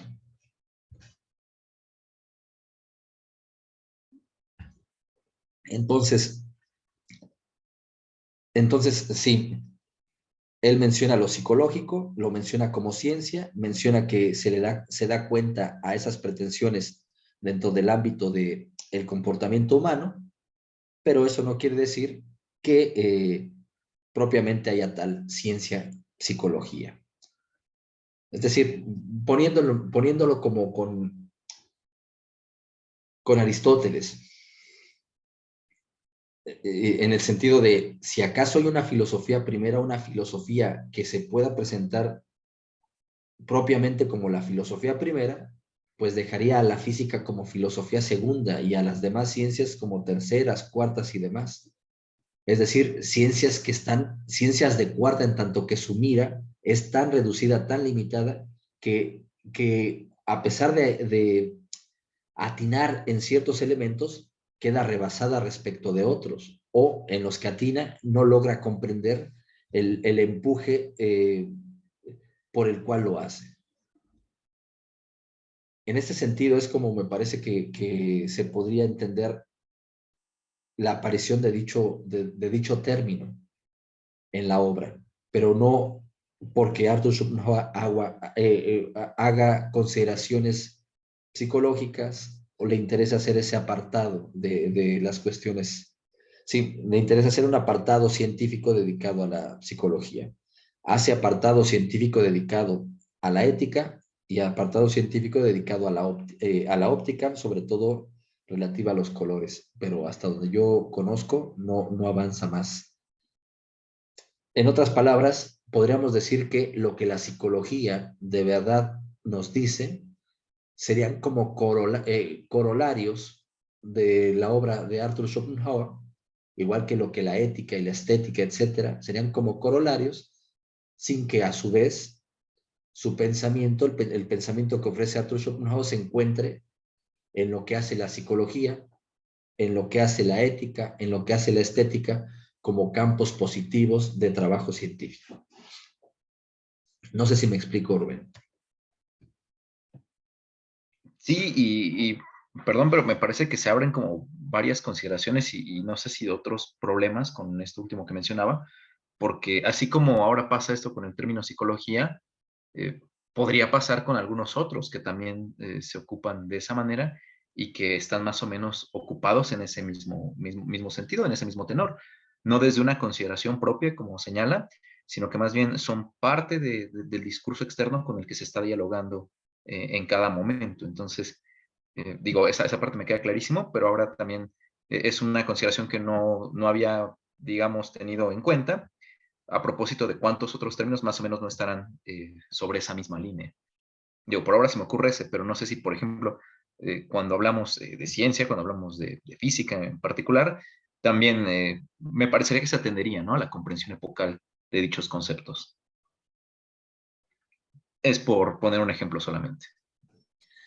Yo más bien, yo consideraría que sí, va haciendo una depuración de conceptos, lo que le interesa al filósofo es que efectivamente nos ofrezca el concepto, es decir, no solamente la palabra, porque la palabra es más es más sonido, es más metáfora, es más otras cosas, es más fisiología que abstracción, que concepto. Es que nos ofrezca el concepto y lo que se encuentra Arthur Schopenhauer es la dificultad del concepto, porque lo que es continuo en la intuición, tratar de poderlo referir con las descripciones de nuestras palabras, implica cierto reto. Entonces es el problema con los conceptos. Sí, conceptos como ciencia, él los va a trabajar y nos va a ofrecer la descripción, lo que él considera que sería, lo que describe a la ciencia, etcétera. Pero no serían estos conceptos problemáticos al respecto. Creo que los conceptos problemáticos son aquellos que tienen que ver con un entendimiento de la filosofía previo, ese haber previo filosófico con el que nos encontramos la obra de Arthur Schopenhauer. Por eso él dice, en lo que veíamos en el prólogo, en el cuidado que teníamos que tener en la lectura, pues radicaba ese tener que ir leyendo y detenernos en lo que nuestros pensamientos, por su propia naturaleza, la naturaleza relacional del pensamiento, pretende acercarnos. Porque si leemos, por ejemplo, que empieza a hablar del arte, algunos asociamos, sin saber si efectivamente a eso se dedica la estética, asociamos de inmediato la estética, quizá por una definición muy fácil que en algún momento encontramos, algún momento se nos ofreció, y decimos, ahí está hablando de estética, eso es la estética. Esta otra parte es la ética. Es lo que nos pasa con Arthur Schopenhauer cuando generalmente se tiende a exponer, que se nos dice, la obra de Arthur Schopenhauer está compuesta, es como si fuera un sistema de pensamientos donde por una parte está el pensamiento ético, por otra parte está el pensamiento estético, por otra parte está el pensamiento metafísico y por otra parte el pensamiento epistemológico. Y son 4 partes que tienen que ver entonces cómo las articulamos para que puedan presentarse como sistema. Eso es lo que no apuesta Arthur Schopenhauer. Así, hay quienes lo quieren presentar, pero esto es lo que no apuesta, esa noción. No son esas son pretensiones mirarlo así, son modos de entender el problema, pero el modo en el que lo está entendiendo Arthur Schopenhauer es como nos lo explica, como un único pensamiento en donde las consideraciones nos hacen entender todo el mundo. Por tanto, los fenómenos a los que se refieren algunos como estética, los fenómenos a los que se refieren otros como física, los fenómenos a los que se refieren otros como, es decir, finalmente a los fenómenos a los que atienden otros hombres, pues esos son los mismos fenómenos a los que se está refiriendo el filósofo, solo que desde una mirada distinta. Por eso es que esos conceptos, lo que en todo caso tendríamos que ver es que no son conceptos orgánicos en la obra, sino en todo caso son conceptos referenciales. No son orgánicos, sino como le interesa a Arthur Schopenhauer, también estarnos vinculando, darnos, digamos, cierto suelo en lo que nos es conocido más, de manera más inmediata a nosotros para llegar a lo más conocido en sí. Recordemos que era el método aristotélico. Entonces lo que nos es más conocido es el lenguaje positivista, que nos habla de las ciencias como si fuesen muchas, cuando más bien el problema es que la cientificidad es una, la sistematicidad, y según el grupo, la clase de objetos a las que se aplique esa cientificidad, es que algunos le van a llamar geometría, álgebra, geografía, etcétera, etcétera. Eso es lo que entonces podría señalar, que esos conceptos, ética, etcétera, también están de más propiamente en el mundo como voluntad y representación. Sí, son términos externos. Vale, profesor, pues gracias por la respuesta y sí también por tomarse la demora en la explicación. Gracias. Gracias a ti. Vamos a ver, Anali aquí nos deja un comentario y nos dice, con las neurociencias, también la inteligencia artificial, pero me parece que es importante precisar lo que refiere Schopenhauer respecto a ciencia, que sus conocimientos nacen unos de otros, como de su propia razón. Un todo de conocimientos entrelazados. Sí, y eso, un todo de conocimientos entrelazados, es finalmente, como se definiría, sistematicidad.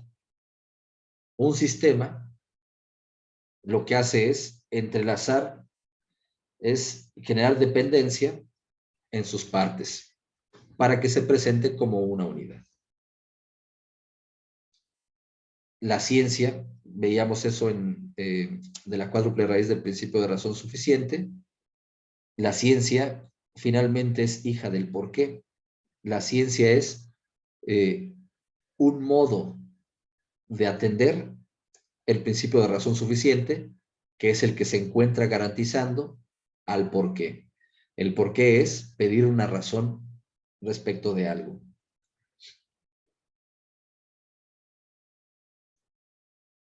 Dice Anali, aumenta.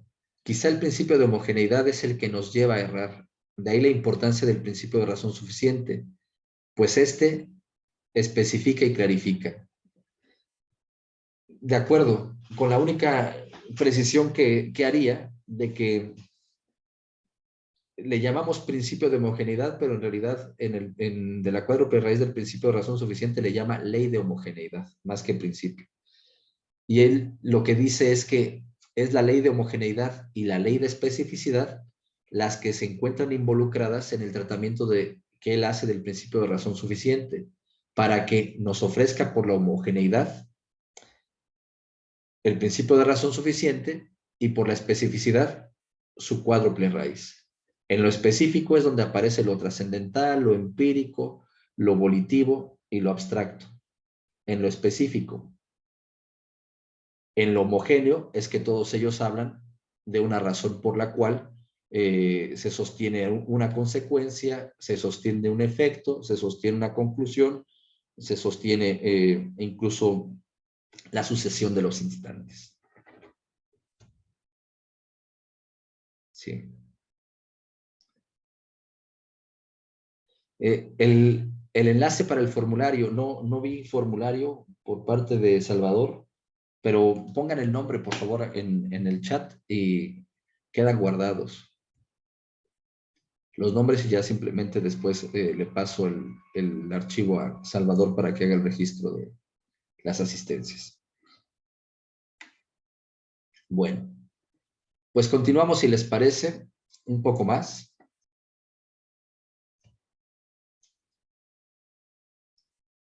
O no sé, si los demás tienen algunas inquietudes, no sé si sí les va siendo comprensible la exposición que vamos haciendo, esta pretensión de presentarlo de manera resumida, de manera más general, más puntual, por decirlo así, el contenido de estos parágrafos. Todos vamos en general con la exposición, si es así, para que continúen.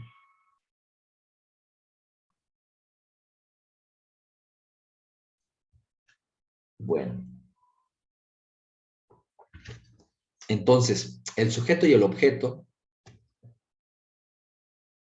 no son dos objetos cognoscitivos que puedan interactuar bajo las determinaciones del principio de razón suficiente. Esto es, el sujeto no puede ser causa, ni razón de conocimiento, ni de ser, ni motivo del objeto, ni viceversa. El sujeto y el objeto son aspectos de la representación, el subjetivo y el objetivo. El subjetivo es el aspecto cognoscente del aspecto objetivo o conocido. Por eso es que los puntos de partida del subjetivista y del objetivista, en sus distintas versiones, son un aspecto de la representación que se toma como principio evidente, desde el que se quiere derivar la contraparte, incurriendo en errores por principio. Así, los dogmatismos realistas e idealistas y su contraparte en el escepticismo. Eso ha dado lugar al dualismo, sin que se reparen que la relatividad o relacionalidad de los objetos implica la subjetividad, que no es sino la racionalidad o relacionalidad de la red objetual. El sujeto es pues la validez del objeto. Es verdad que mi cabeza está en el mundo, dice Arthur Schopenhauer, así como el mundo está en mi cabeza. Esto quiere decir que aunque el mundo de los objetos posee idealidad trascendental, no por ello es mentira ni ilusión. El principio de razón implica cerraduras específicas de cada una de las clases de objetos que manifiesta. Solo objetos son fundamento de objetos y de su propia clase, mientras que el sujeto no es sino la mera validez de ello. Esto último resulta relevante anotarlo, por lo que las 4 clases de representaciones son distintas, aunque se las confunda, como tan habitualmente pasa respecto a las razones y las causas. Y esto último es una dedicatoria clara y directa a los racionalistas.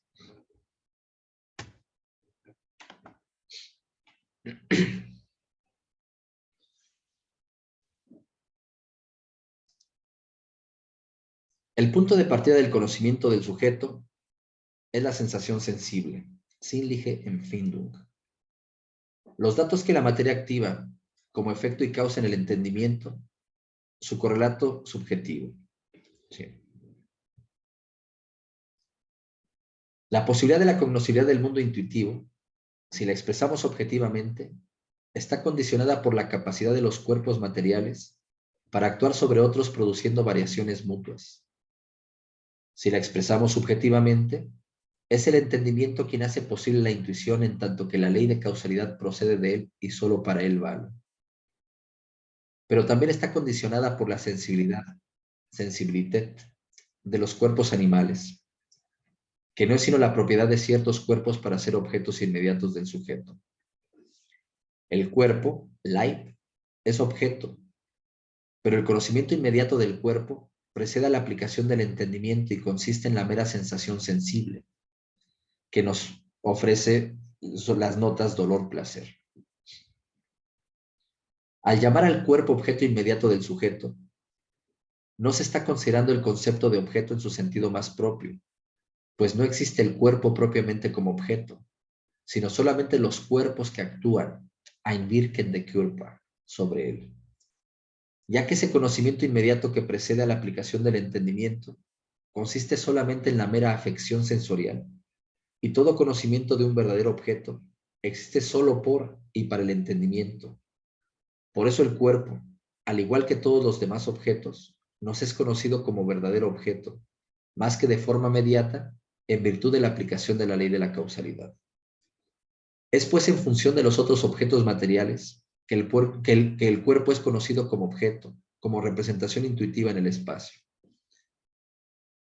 Todos los cuerpos animales son objetos inmediatos de la sensibilidad, puntos de partida de la intuición del mundo para el sujeto que lo conoce todo y que por eso le es ajeno ser conocido. El conocer, con el movimiento que él mismo condiciona mediante los motivos, es el auténtico carácter de la animalidad. Las plantas, por su parte, se mueven más bien por impulsos, mientras que lo inorgánico lo hace a través de causas. Que todos los animales sean sujetos cognoscentes quiere decir que manifiestan entendimiento. Ellos conocen objetos y ese conocimiento determina su movimiento. El entendimiento es igual en todos los animales, pues solo consiste en el conocimiento de la causalidad, de la transición del efecto a la causa y de la causa al efecto y nada más. Aunque los grados de agudeza y la extensión de sus esferas cognoscitivas son sumamente distintas entre ellos. Desde el grado ínfimo en el que solo se relaciona la causa con el objeto inmediato y los mediatos, hasta los grados elevados que comprenden la compleja concatenación de causa y efecto en la naturaleza.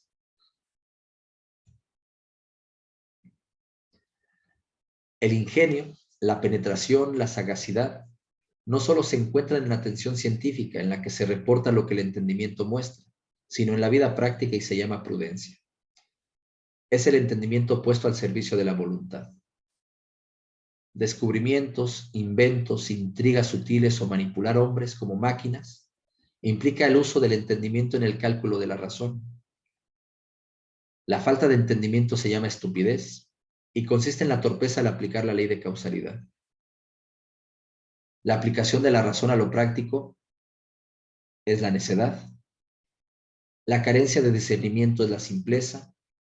La merma total o parcial de la memoria es la demencia. Los grados del ingenio del entendimiento entonces van del hombre al pólipo. Todos los animales intuyen, pues ellos la posibilidad de moverse con arreglo a motivos. Es lo que manifiesta la animalidad.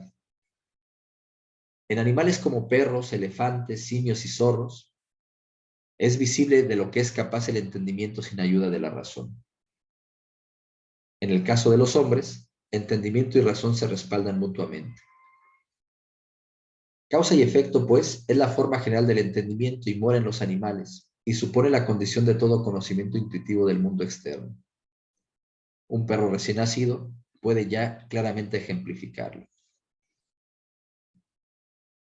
Mientras que el entendimiento es la animalidad, la razón es la humanidad, que es la capacidad de conocer por medio de conceptos. Lo conocido correctamente por medio de la razón es verdad, Wahrheit, juicio abstracto con razón suficiente. Mientras que lo conocido correctamente por medio del entendimiento se denomina realidad, Wirklichkeit. La verdad es diferente del error, que sería el engaño de la razón, mientras que la realidad difiere de la ilusión, que es el engaño del entendimiento. En la ilusión, uno y el mismo efecto puede verse originado por dos causas totalmente distintas, una de las cuales es más frecuente, pues el entendimiento presupone la habitual, porque su actividad no es discursiva ni reflexiva, sino inmediata. El error consiste en el juicio desprovisto de razón suficiente y se evita al contraponerle un juicio verdadero. La distinción del entendimiento y la razón puede verse también en que la ilusión impera a pesar del conocimiento abstracto. Como en el caso de los animales carentes de razón, el entendimiento también es de suyo irracional en el hombre. La razón solo puede saber, mientras que el entendimiento libre de su influjo le queda la intuición. Y eso es lo que nos dice el parágrafo 6. Y llegamos también al límite del horario de nuestra sesión, por lo que vamos a dejar aquí la exposición. Terminamos el parágrafo 6. La próxima sesión, entonces, continuamos con la lectura de este libro y quizá podamos ya comenzar con el segundo también. En todo caso, si les es posible, actualizarse en las lecturas directas de la obra de Arthur Schopenhauer sería lo más conveniente. Pues no me queda sino más que agradecerles la asistencia y sus participaciones. Nos encontramos aquí la semana próxima. Hasta entonces.